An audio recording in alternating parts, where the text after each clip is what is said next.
ছিলাম বুঝছেন নি ইয়া কইরাম ইফতারি খাওয়া মানুষটি। হ্যাঁ তা আমি কিছু টাকা দিচ্ছি, আপনি কিছু দেন আগে থেকে ঠিক আছে দিও।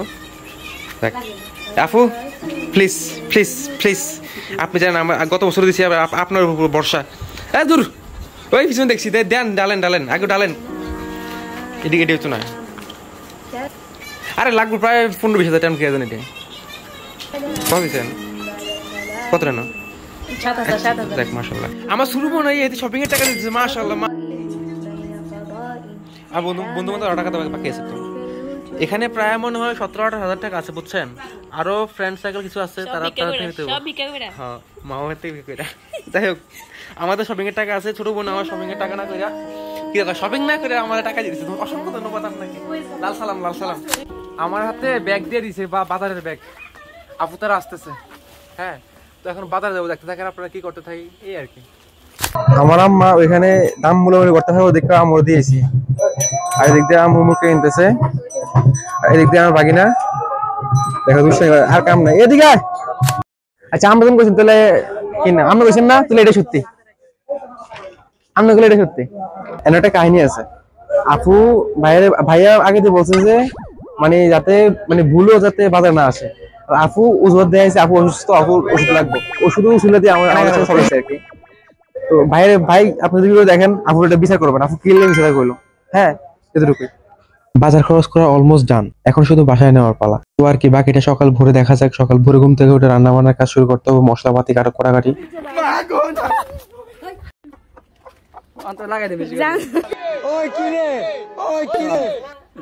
সকালে ঘুম থেকে উঠে আমার প্ল্যানিং ছিল যে আদা রসুন বাটাবাটি করবো, সবার কাছে চাপা মারছিলাম, কিন্তু আমি ঘুম থেকে উঠছি দিনে 10টার সময়। এই আর কি আমার অবস্থা। আসসালামু আলাইকুম গাইস, শুভ সকাল।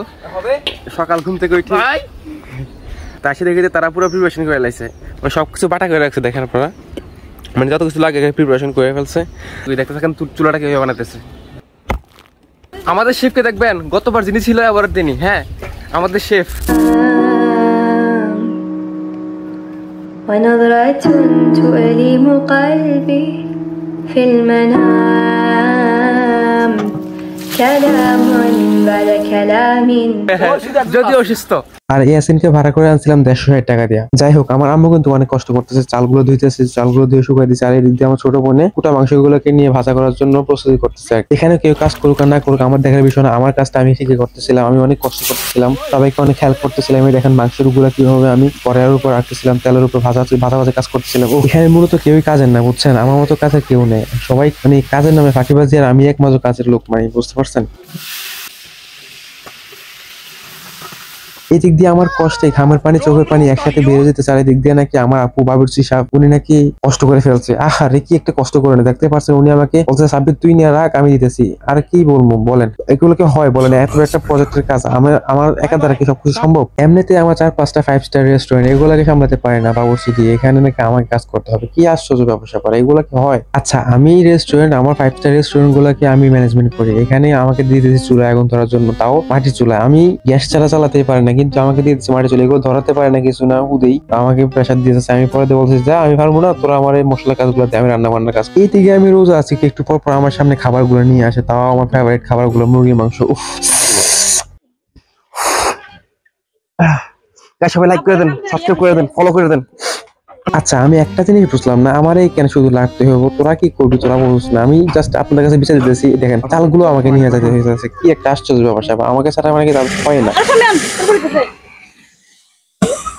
আবার আমার সাথে ধমকায় কথা বলে, আমাকে ধমক দিয়ে কথা বলে। এমনিতে আমি রোজা থাকা সত্ত্বেও এত লোভ লালসা সহ্য করে আল্লাহর সাথে বেমানি না করে কিছু খাইনি, তারপরে আমার সাথে তারা ধমক দিয়ে কথা বলে। আমি বুঝতে পারি না আমাকে কেউ ভালোবাসে না। যাই হোক রান্না বান্নার কাজ শেষ, এখানে দম দিয়ে রাখছে, দমে তো না হ্যাঁ দমে, এখানে দম দিয়ে রাখছে। 160 টাকা দিয়ে আনা আমার শেফটা আমার বন্ধু আছেন পুরো লস প্রজেক্ট, কোনো কাজে আসে না, হুদে কোনো কাজ কামে নাই। কত রোজ আছে বুঝছেন, না হলে এতক্ষণে মনে হয় এক ডেক শেষ হয়ে যেত। আস্তে আস্তে টুকে খাইতে খাইতে বুঝছেন, ওর মতো খাওয়া রাক্ষস খাওয়া নাই। এদিক দিয়ে গন্ধ মানে দেখেন কিভাবে তাকায় আছে পিছন দিয়া, কি একটা অবস্থা তার বুঝছেন। শেষ সময় একটা জিনিস দেওয়ার কথা ছিল, সেটা হচ্ছে টমেটো, যা আমি কি না তো জনগণ লাস্ট মুহূর্তে একটা জিনিস বাকি ছিল, সেটা হচ্ছে সালাদের জন্য লেবু আর শসা নেওয়া হয়েছে, জাস্ট টমেটো নেওয়ার বাকি আছে। টমেটো আমাদের কাছ থেকে নেবো, আমাদের প্রকৃতির দান, যদি আব্বু লাগাইছে আমি এমন শিখতেছি আর কি। আসো আসো একবার টক টক লাল লাল দিলাম। হ্যাঁ এদিকে এইদিকে আছে। হ্যাঁ এই আর কি। বিসমিল্লাহির রহমানির রহিম। একবার ঝড় চলেছে মাশাআল্লাহ। হগিনীর মা কিনছে, হগিনী হুতুর মা কিনছে।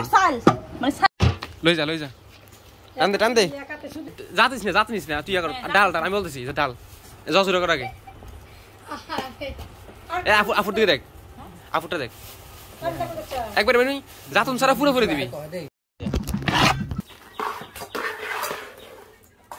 আস্তে করে ফটো আলা ক্যামেরাটা আপ দিবি। আসসালামু আলাইকুম। তো মানে প্যাকেটিং মানে কি ওয়ান টাইম শর্ট পড়ে গেছিল, তো আবার যাই আনছি অনেকগুলা। 20টা আনছি।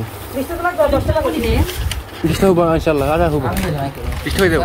যাই হোক একটা প্ল্যানিং চলতেছে কিভাবে দেওয়া যায়। লাস্ট মুহূর্তে খেজুর ট্যাগ করছিলাম আমার একটা ভাই মানে আমাদের সহকারী, তো উনি বলছিল তো সাবি খেজুরটা দিলে কি হয়। আমার তো মনে হয়েছিল না খেজুরের কথা, ভাবছি যদি ইফতারি দিলে মানে যদি বুট মুড়ি দিতাম তাহলে খেজুর দিতাম, সমস্যা নাই। কিন্তু যেহেতু ওই সূত্রে খেজুর কিনলাম আর কি, তো খেজুর ইয়াসিনে অ্যাড করতেছে একটা করে।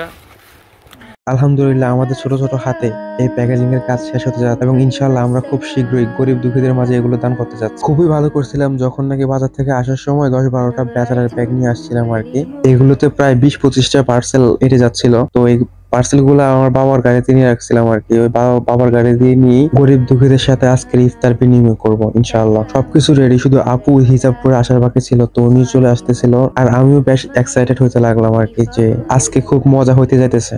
যদিও আমার মিড টার্ম পরীক্ষা চলতেছিল, তারপরেও আপনাদের দোয়ায় ইনশাআল্লাহ আজকে কাজটা সম্পূর্ণ করতে যেতেছি।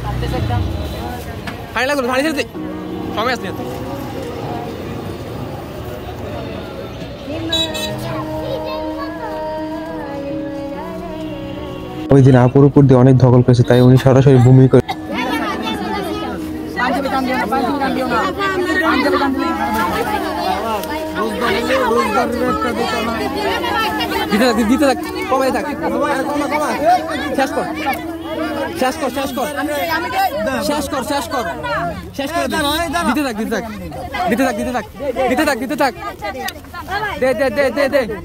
আপনারা যারা কুমিল্লা বসবাস করেন তারা অবশ্যই বালুতুবা বাজার চিনবেন। আমরা মূলত বালুতুবা বাজারের মেন বাজারের ভিতরে ইফতারটা করি। খাবার কেমন হয়েছে ভাই? কেমন হয়েছে খানা ভাই? ভাই রিভিউ ভাই অস্থির হয়েছে, অস্থির। রাফাত মামা কেমন হয়েছে? মজা মজা। ডায়লগটা বলো, ডায়লগটা বলো। হ্যাঁ ঠিক আছে, আসলে ভালো হয়েছে। সব কথার এক কথা হচ্ছে আমার কিছু বন্ধু বান্ধবের সহযোগিতার জন্যই আজকের এই ইফতার পার্টি সম্পন্ন হয়েছে। ধন্যবাদ তোদেরকে, অসংখ্য ধন্যবাদ। তো আর আমাকে টাকা দিয়ে হোক, শ্রম দিয়ে হোক, যেভাবে হোক সহযোগিতা করার জন্য। তো আজকে ভিডিওটা এই পর্যন্ত। যাদের আমার ভিডিও ভালো লাগে তারা অবশ্যই ফলো এন্ড সাবস্ক্রাইব করে রাখতে পারেন। সো বাই বাই, আসসালামু আলাইকুম।